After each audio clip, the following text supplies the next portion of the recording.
My son died 3 years ago. At least that's what I believed. Every month since then, I'd been sending his widow $750.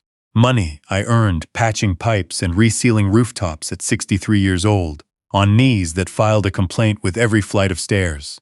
I did it because I made a promise, because of my grandson, and because my wife Ruth would have wanted it, if she had lived long enough to be consulted. Then one Wednesday morning in October, Vera knocked on my door. She lived one floor below my daughter-in-law's apartment building on the east side of the city, and she hadn't slept. She stood on my step with her coat still buttoned and said, "Calvin, I think you should stop sending that money, and I think you need to look at the building camera first." That was the morning. Everything I had organized my grief around began to come apart. Before I go further, I want to ask something. Where are you listening from right now? Drop a comment and let me know your city or province. It helps me more than I can explain, knowing someone is out there with me for this. One thing I should say clearly. Certain details in this story have been adjusted slightly for privacy, but the core of what happened, that's real. My name is Calvin. I'm 63 years old. I spent 31 years as a licensed plumber, mostly residential, working out of a union shop here in Hamilton, Ontario. Hamilton is a working-class city. The steel mills defined it for generations, and even now that some of them are quieter, the people here still carry a particular quality. You work, you pay what you owe, you take care of your family, and you don't make a fuss about any of it. I'd spent my whole life inside that idea. I thought it had served me well. I lived with Ruth for 37 years in the same semi-detached on Wentworth Street, 2 blocks from where I grew up. We raised our son Derek there, taught him to skate at the outdoor rink at Gage Park, watched him play recreational hockey until he blew out his left knee at 24, a bad fall into the boards during a Sunday afternoon game, the kind of injury that leaves a man with a slight drag in his step that never fully corrects, hardware in the joint, the left shoulder dipping slightly whenever weight transferred to that side. He never complained about it. That was his nature, quiet about the things that hurt. Derek married Sylvia when he was 31. She was 28, reserved, or what I read as reserved. She didn't warm up quickly, kept her own company, spoke carefully. They had a son together, and I can still feel the weight of that boy in my arms the first afternoon. Ruth cried when the nurse handed him to her. I managed to hold it together until I was alone in the elevator, and then I did not. 3 years ago, in March, a man from the mining company came to my door. Derek had been working near Timmins in northern Ontario, hard rock mining, the kind of work that pays a premium precisely because of the conditions. The man wore a decent suit and carried a briefcase, and for the first several minutes would not quite look me in the eye. He said there had been a roof collapse in one of the deeper shafts. The rescue team had reached that section too late. Because of the depth and the structural damage, there were no remains to bring south. The company had filed the death declaration through the province. He handed me a sealed envelope, Derek's final pay, WSIB benefit paperwork, a condolence letter on company letterhead. He said he was very sorry. He left his card. He drove away.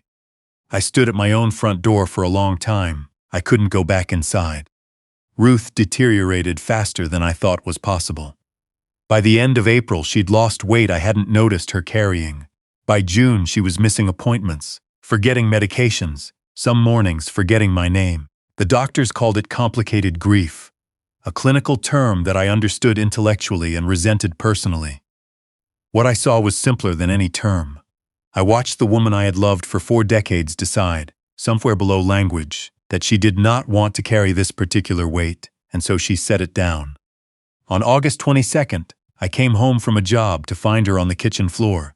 The left side of her face had collapsed. She died 11 days later in a hospital room, without ever recognizing me again. The doctors listed stroke and cardiac complications. I listed a broken heart. I still do. I was still numb when Sylvia came by in October. She brought my grandson. He was 5, clutching a stuffed dog, not fully understanding why his grandmother was gone or why his grandfather looked the way I looked. Sylvia sat at my kitchen table and spread out bank statements. Before Derek went north, she said, he had borrowed heavily, $42,000 across 2 years, private lenders, a finance company with predatory rates, 2 old friends. She was managing the minimum payments, barely, but she was scared of losing the apartment. She was scared for Oliver's stability. She didn't ask directly. She arranged the papers and let me arrive at the conclusion myself. I suppose that should have told me something. I agreed to $750 a month, 50 months, $37,500 in total. I'd be 67 when the last payment went out. I thought about that briefly and then stopped. I sent the money by Interac e-transfer on the 1st of each month, and every few months I drove across the city with an envelope of cash for the extras she said came up. Oliver's winter coat, a dental bill the provincial plan didn't cover, school supplies. I climbed 3 flights of stairs with my bad right hip and handed over what I had earned fixing other people's pipes.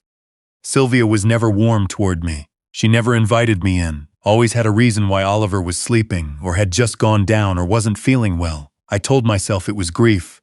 I told myself it was her way. I told myself a lot of things that October morning, standing in my hallway after Vera left, that I now understand were excuses. Vera was 70 years old, silver-haired, sharp-eyed, retired after 40 years driving school buses in this city. A woman who had spent 4 decades watching children, which means she had spent 4 decades noticing things that other people walked past. She had come across the city specifically to find me. She'd gotten my street from something Oliver had mentioned once, and she'd remembered, because that's the kind of woman she was. She said she'd seen a man coming and going from the building, not once, many times, over many months, always between 1 and 3 in the morning, always going to the 4th floor. She'd noticed because she was a light sleeper who stepped out to her balcony for air on restless nights. She noticed because of the way he moved. Bad left knee, she said. He favored it.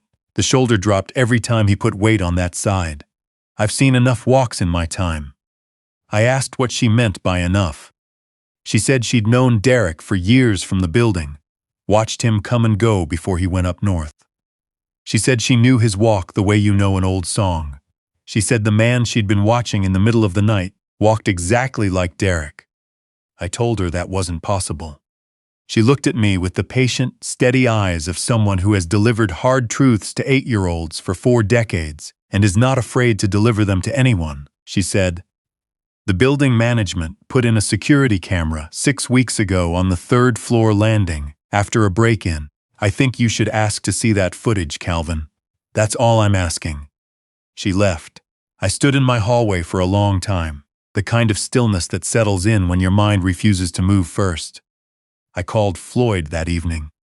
Floyd and I had been regulars at the Legion on Barton Street for years, the kind of friendship that is mostly silence and coffee and showing up reliably. He'd spent 25 years investigating insurance fraud for one of the national companies before retiring at 66. He was methodical, skeptical, and one of the few people I trusted without condition. He listened without interrupting. When I finished, he was quiet for a moment.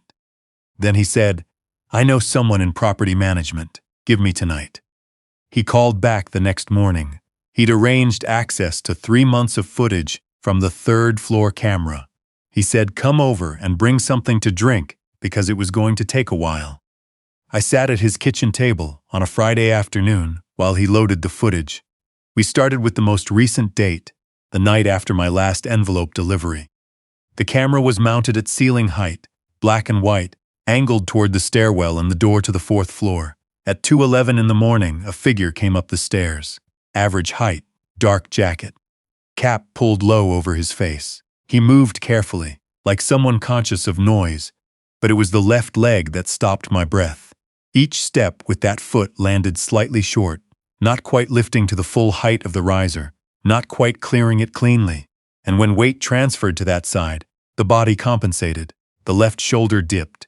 The torso shifted a fraction of a degree, a pattern that was entirely specifically unmistakably one person's. The figure reached the 4th floor door, pulled a key from his jacket without slowing down, and was inside in under 10 seconds. Floyd said nothing. I said nothing. He rewound and we watched it again, 3 more times. Then he pulled up October, the same time, the same walk, the same key. September, same August, the month after my first payment. "That walk," I said. My voice came out flat, belonging to someone I didn't recognize. He blew his left knee in a hockey game. 2009. Hardware in the joint. He never walked right after. Floyd nodded once. Structural joint damage creates specific gait compensations. They don't transfer between individuals. I stared at the frozen image. A man halfway up a staircase at 2 in the morning, letting himself into my daughter-in-law's apartment like it was his home. "That's my son," I said. Floyd closed the laptop. "All right," he said after a while. "Then we need to understand what we're dealing with before you do anything at all. If you're still with me right now, thank you. I need you to be, because what came next is the part that still sits in my chest like Riverstone. Leave a comment. Just say 'still here.' It matters more than you know." Floyd spent the next several days following the money. He had contacts still, and 30 years of knowing exactly where to look and how to ask questions without triggering anything. I kept my routine: a hot water heater replacement in Dundas, a burst pipe call in Ancaster, the ordinary mechanical work of days that no longer felt ordinary. He called Thursday morning and said, "Come over." Sylvia's TD bank account received my e-transfer every month on the 1st. Within 48 hours, it was gone, transferred to a numbered company registered in British Columbia. A shell, Floyd said, set up to obscure the source and distance the money from its owner. Standard structure for financial concealment in Canada, he said, because BCN corporations are faster and require less disclosure than other provinces. But Sylvia's actual monthly expenses, rent, groceries, utilities, Oliver's daycare, totaled well over $2,000. My $750 never covered that. It never could have. A second set of deposits appeared in the records. Every month, regular as the first of the month itself.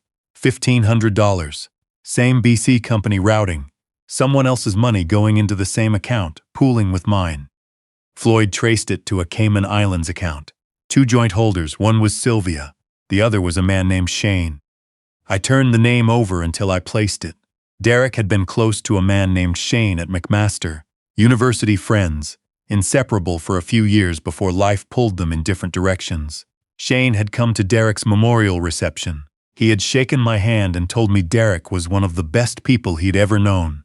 He'd stayed an hour and left quietly. "How much is in the account?" I asked. $54,000, Floyd said. My 37. The rest from a second source, off-the-books cash deposits, most likely, from whatever work Derek had been doing in the years he'd been hiding. "She's leaving," I said, "with Shane." 2 one-way tickets, Floyd said. He turned the laptop toward me. Toronto Pearson to Nassau to Grand Cayman. The following Thursday, passengers Sylvia and Shane, no third ticket. I had to set my coffee mug down. "She's leaving Oliver," I said. Floyd didn't answer. He let me sit with it. I took Oliver to Swiss Chalet on Tuesday. His pick, always, because of the dipping sauce. He ate half a quarter chicken and spent 20 minutes explaining wolf behavior from a documentary he'd watched. He said wolves were misunderstood. I said that was probably true of a lot of things. Out of nowhere, with the ease that 8-year-olds produce their heaviest questions, he asked whether his dad could see him from where he was. I held a paper napkin in both hands and looked at my grandson's face. I thought about Derek, alive, in a rented house 40 minutes west of where we were sitting. I thought about this boy who believed. His father had died in a mining collapse that had never happened, trying to save colleagues who had never been in danger. "I think your dad thinks about you," I said carefully. "I'm certain of that." He nodded, satisfied. He said his mother had told him his father was brave, that he'd died doing the right thing. I drove him back to the building and sat in my truck outside for a long while. On the 4th floor, a light was on behind curtains I had never seen the inside of, in an apartment I had climbed to 49 times, with money I had worked myself raw to earn. I drove home. I called Floyd. I said, "We need to find Derek before Thursday." Floyd's contacts, old colleagues in provincial insurance investigation, traced a pattern of cash deposits to a landlord in Kitchener, 40 minutes west, close enough to come back to Hamilton monthly, far enough to stay invisible. We drove out on a Wednesday evening. The address was a rented semi on a quiet street, lights on inside, an unfamiliar truck in the driveway. We sat across the street in Floyd's car and waited. The front door opened. A man came out to bring in the recycling bins. The light above the door caught him as he stepped off the porch, reached for the blue bin, and when he straightened and turned back to the house, he put weight on the left leg and the shoulder dropped exactly as it had on that security footage. I was out of the car before I'd decided to be. I crossed the street and said his name. Derek turned. The color left his face entirely. He stood holding the recycling bin with both hands and looked at me like something had come through a wall. He said, "Dad." I said, "Put that down, we need to sit." We sat at his kitchen table, his rented table, in his rented kitchen, in his borrowed life, and I let him speak. He told me about the debt, a failed real estate investment scheme, private loans from people who did not accept payment plans, threats that had moved beyond words. He said he had been afraid, not just for himself, but for Sylvia, for Oliver, for Ruth and me. He said faking the death was the only way to make the danger disappear without someone getting hurt. He said he'd kept telling himself it was temporary, that he'd find a way back, that he just needed a little more time, that he kept pushing it ahead. I listened to all of it. Then I put Floyd's tablet on the table and showed him the emails between Sylvia and Shane, the Cayman account, the 2 one-way tickets for the following morning, the 0 mentions of Oliver in any of it. He read it slowly. Read it again. His jaw went rigid. "She's leaving him," he said. Thursday morning, 8:45 out of Pearson. He looked up at me. His eyes were red. "What do you want me to do?" "I want you to help me stop them," I said. "And then I want you to answer for every lie. In a courtroom if that's where it goes. But first, we stop them from taking that money and leaving your son with no one." He nodded. Not the nod of a man agreeing to something easy. The nod of a man who has run out of alternatives and knows it. We met with a lawyer Wednesday morning. Floyd had the documentation ready, bank records, the BC Shell Company trace, the emails, the Cayman account information, the flight itineraries. By that evening, officers from financial crimes were involved, with RCMP jurisdiction attached given the offshore elements. Thursday, Terminal 1 at Pearson. We were there, before 7. Derek arrived separately, already seated near the departures board in a cap and glasses looking at the floor. He'd come. I hadn't expected him to, and I think he knew that, which is probably why he made sure to arrive early. At 8:14, Sylvia and Shane came through the sliding doors, pulling matching luggage, new, expensive. Sylvia wore sunglasses inside. Shane had his hand at the small of her back. They checked in, tagged their bags, walked to security, removed their shoes, passed through the scanner without hesitation. 20 feet beyond the checkpoint, 2 officers stepped forward. Sylvia found me through the glass. Her face went through several things in rapid order: shock, calculation, fury. Then her eyes moved past me and landed on Derek, standing at my shoulder. She said something I couldn't hear. The officers took her and Shane separately to a secure area, and I watched the doors close behind them, and I stood there in the noise of the terminal on an ordinary Thursday morning. And I let it be done. Derek stood beside me for a moment without speaking. Then he said, "Thank you for coming to find me. You didn't have to." I said, "Yes, I did." The proceedings ran for several months. The important outcomes were these. Sylvia pleaded guilty to conspiracy and wire fraud and received 4 years in federal custody, with full restitution ordered to me. The court noted the aggravating factor of abandoning a minor child. Shane received 3 years in joint restitution liability. The man who had brought me the false company paperwork 3 years ago, a contact Derek had paid privately, with no real authority to represent any employer, received 2 years for document fraud. Derek pleaded guilty to identity fraud and making a false death declaration under provincial law. He cooperated fully with the prosecution of the other 2. His sentence was reduced, 18 months with 8 suspended, to be served in the community under reporting conditions. The judge said cooperation and genuine accountability had been weighed in his favor, and said clearly that the harm done to his family was not minimized by any of it. Derek served his time.